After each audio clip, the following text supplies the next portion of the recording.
One more step in the wrong direction, and the crossbows will release their arrows. If you open the wrong door, you'll end up in a river of mercury. It's almost impossible to get out of this place, but it is even more difficult to get here. No, this is not a location from an adventure movie, but a treasure hunter. This is a real giant tomb filled with traps and streams of toxic mercury. And it's not somewhere deep in the Amazon jungle or an unknown island. This tomb is located in central China, near the city of Xi'an. And you know what the coolest thing is? This tomb was built more than 2,000 years ago. And even now, in the 21st century, we still don't know how to get there. But let's start from the beginning.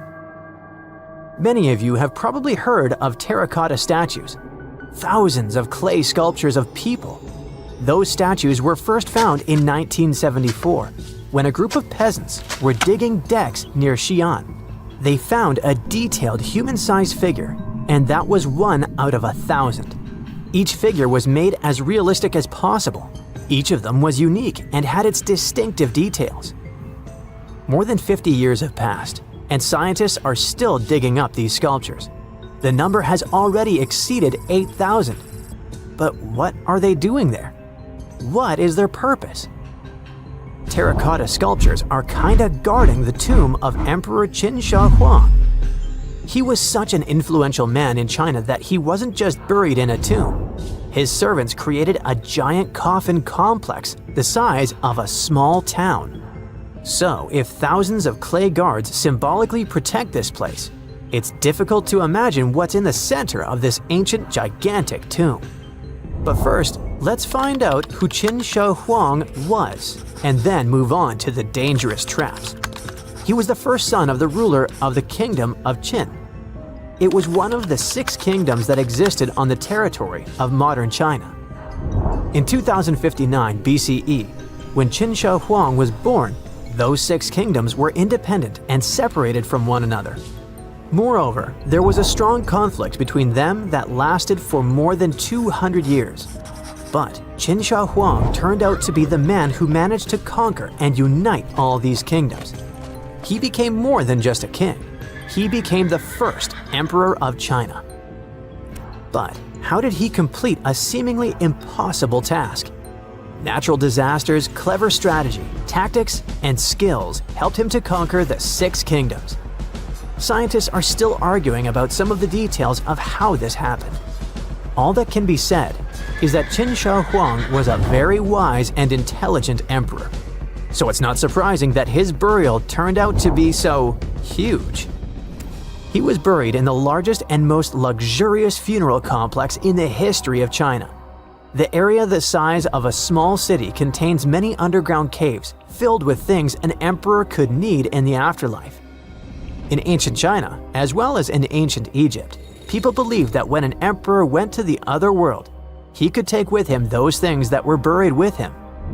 Unfortunately, sometimes it could be people, but Qin Shi Huang acted wisely and correctly. He decided to bury clay statues. But the coolest thing is that the architects and builders of this complex made it impregnable. The whole area holds many secrets, historical artifacts, and priceless objects. There's a beautiful place with the emperor's body in the center of this tomb. Imagine how many treasures you can find there, and all of them were meant to remain untouched and unseen by other people. And we probably won't be able to get to them, at least in the near future. Ancient Chinese historian Sima Qian wrote something about the tomb about 100 years after the emperor's burial. He said that this place had dangerous traps inside the tomb that would destroy anyone who dared to enter the tomb. The engineers installed crossbows with loaded arrows and also poured a huge amount of mercury, simulating the movement of rivers. Of course, that was 2,000 years ago, and crossbows probably don't work anymore. But what about mercury? This toxic metal has no expiration date. It's shiny and moves quickly in liquid form. It looks beautiful, but don't touch it. Even a small drop of mercury can cause damage to your body. Inhalation of its vapors or ingestion causes damage to nerves, the liver, kidneys, and many other symptoms. And that's just one drop. Imagine how dangerous rivers of this substance can be. Who knows how much mercury was loaded there by the tomb builders? But even if you dodge all the traps and don't end up in the poisonous river, mercury would still be able to harm you. Its vapors can pass through the cracks in the walls. This means that the entire tomb is probably soaked in this substance. And by the way, this is not just a guess. Scientists have measured the mercury level at the excavation site and found that it's much higher than normal. But why mercury? In ancient China, mercury was considered the elixir of youth, the source of immortality. According to the records, Qin Shi Huang often took pills with this element. Perhaps this was the reason that his life ended at the age of 49. In any case, people can damage ancient structures and artifacts during excavations. For example, archaeologists caused great damage to Tutankhamun's tomb during its exploration. You dig around, but then suddenly the entrance collapses and you destroy vases, scrolls, interior decorations, and other stuff. But even if you do everything carefully, the writing and drawings on the walls can be destroyed by sunlight or oxygen. Places where there has been no fresh air and ultraviolet radiation for thousands of years have their own chemical composition that can be damaged by contact with the outside world. In the 1970s, when archaeologists were excavating terracotta sculptures, the paint pigment fell off the statues because of contact with the sun and air. Fortunately, the archaeologists quickly adapted and created a technology that allowed them to get the statues out without damaging the paint. It was a long and careful process, but it was worth it, and here's why. According to ancient writings, the emperor created an underground kingdom with a beautiful palace in the center. He decorated the ceiling of this palace with expensive pearls. You know why? To simulate the stars in the night sky. And that's just the ceiling. It's difficult to imagine how the walls, floor, and tomb of the emperor are decorated. Besides, scientists expect to find many other statues that copy the emperor's servants. So, in simple terms, the tomb of Qin Shi Huang is a paradise for archaeologists and historians. But of course, it will take more than one generation before they extract all the treasures. Some experts predict that the excavation of the entire tomb could take centuries. But of course, new archaeological technologies can change everything. For example, non-invasive research methods mean you don't have to enter the tomb. You can see it through a special device. Another idea is the use of muons. Those are subatomic products that appear as a result of the collision of cosmic rays and atoms in the Earth's atmosphere. The point is that these muons can penetrate through solid objects, just like X-rays. Or how about nanotechnologies? Imagine millions of tiny digger robots climbing into a tomb and starting to scan the area. They transmit the data to a computer, and then scientists create a holographic model. It all sounds cool, but to be honest, the charm of archaeology is lost here. It's one thing when you carefully dig up some ancient artifact with your hands, see it with your own eyes, and scrupulously clean it from the ground. And it's completely different when you watch it on a computer screen. But in any case, technologies using muons or some kind of robots ensure people's safety. It's better if a computer falls into a trap than if it happens to an archaeologist. Not many civilizations are as mysterious as ancient Egypt, a powerful empire that lasted over 3,000 years. It gave us pyramids that still stand and myths that still inspire. It's one of the most explored places on Earth, yet somehow, we still find exciting stuff. In Abydos, archaeologists just uncovered a 3,600-year-old royal tomb.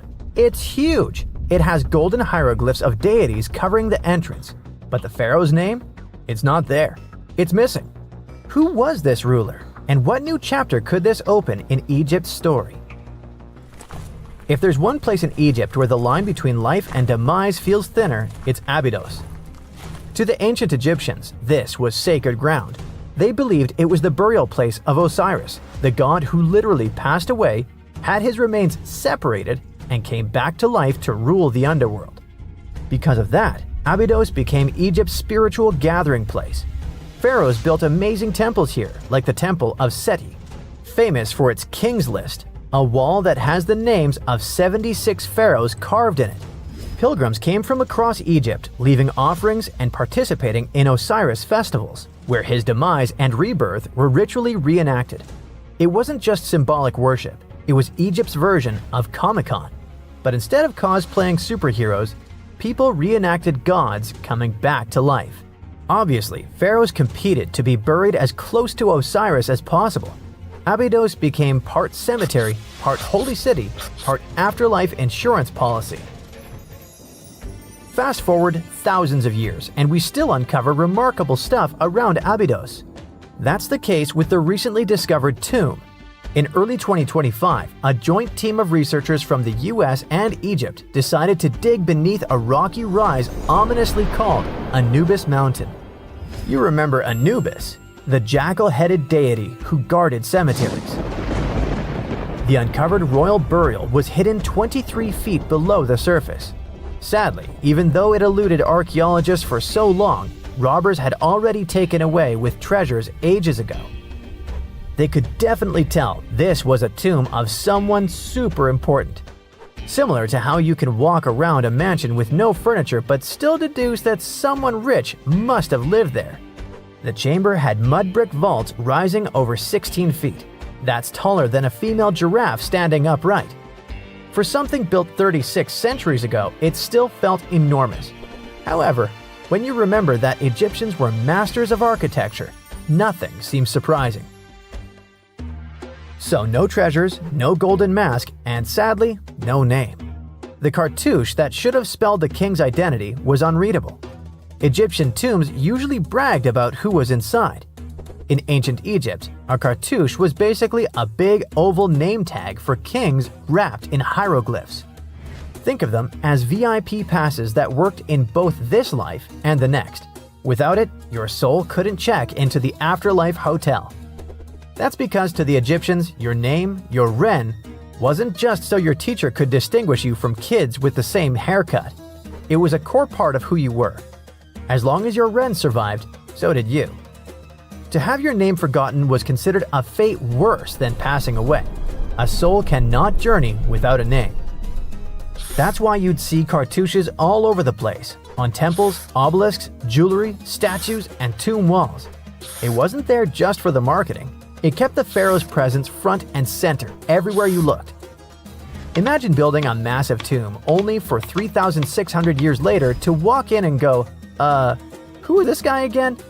Not cool at all. That's why it's fair to imagine our nameless pharaoh haunting the robbers for all eternity. So yeah, cartouche was considered very significant. One of the most famous and mind-blowing examples comes from the tomb of Thutmose III. His burial chamber and sarcophagus were literally shaped like a cartouche. In other words, the entire room was a living architectural symbol of his name. Thankfully, in the recently discovered tomb, not everything was erased. Painted in golden hues at the entrance were two familiar guardians, deities Isis and Nephthys. Isis was the magician who stitched Osiris back together and breathed life into him. Nephthys, her sister, was the eternal mourner and protector of the mummy. Together, they promised that whoever rested here would not face the afterlife alone, and it's one additional proof of the importance of the mysterious pharaoh. So, who could this be? To answer that, we need to go down history lane. This tomb dates back to Egypt's messy chapter called the Second Intermediate Period. Instead of one ruler in charge, the country had many rival kingdoms, each with its own little power base, like a real-life Egyptian version of Game of Thrones. And right in the middle of that chaos was Abydos. For a while, it was home to its own line of kings, the so-called Abydos dynasty. Those weren't the pyramid builders everyone knows, and that's why they're so mysterious. They left behind almost nothing. No great monuments, no sprawling cities, just fragments of names on broken blocks. For centuries, many scholars even doubted they existed at all. That sorta changed in 2014, when archaeologists uncovered the tomb of Senebkay, one of those shadowy kings. Now, everything we know about Senebkay points to him having quite a story to tell. His bones revealed 18 deep wounds, the kind you get in battle. He had blows to his skull, back, and hands, and likely lost his life fighting, making him one of the few pharaohs we know who sadly fell in combat. His tomb was modest, with reused artifacts from earlier kings, but it delivered one priceless thing: proof. Until Senebkay, the Abydos dynasty was just a theory. With him, it became real. And that's why the new discovery could be a big deal. The newly uncovered royal tomb at Abydos shares the same layout and style as Senebkay's. It has limestone chambers, mud brick vaults, and protective deities, although it's much bigger. Which again raises the possibility that we're looking at an even earlier, more powerful ruler of Abydos. Whoever he was, he wanted to be remembered alongside the greats. Which is ironic, because it seems that history tried erasing him. Perhaps additional findings alongside his tomb could tell us more. Yes, there's more, and it's actually pretty cool. Not far from Abydos, in the village of Banawit, archaeologists uncovered a Roman-era pottery workshop. Yeah, you heard that right, a pottery factory close to a pharaoh's burial ground. The site had huge clay kilns, storage rooms, and even broken shards called ostraca. They were basically ancient sticky notes, except instead of shopping lists, those had receipts scratched onto them in Greek and Demotic Egyptian. Little records of everyday transactions, the kind of thing you'd never expect to find near a lost dynasty king. Honestly, the potters missed a chance. Forget boring receipts, they should have been selling Osiris's mugs and Anubis figurines to pilgrims and tourists. But that's not all. It seems that centuries later, during the medieval period, the same ground became a cemetery. Archaeologists found mud brick graves with skeletal remains. This could mean that Abydos kept its aura of significance for hundreds of years after the age of pharaohs. So why this hill again and again? Is this place really a getaway to the afterlife? It is, after all, the very place where Osiris is said to rest. That belief lingered like a shadow for thousands of years, strong enough to pull in pharaohs and later medieval families. Different rituals, same sacred ground. Although, to be fair, the Romans weren't here for Osiris. They came to make pots. The story of Abydos is not over. The excavations will continue, and who knows what else could be discovered in the future. Today, archaeologists are armed with tools that are basically X-ray glasses for the desert. Every scan could reveal a hidden chamber, or if we're lucky, finally give our nameless pharaoh his wren back to him. In fact, I became strangely invested in finding out who he was. So let's hope for some news soon. It's only a matter of time. Do you have your own theories? Let me know. That's it for today. So hey, if you pacified your curiosity, then give the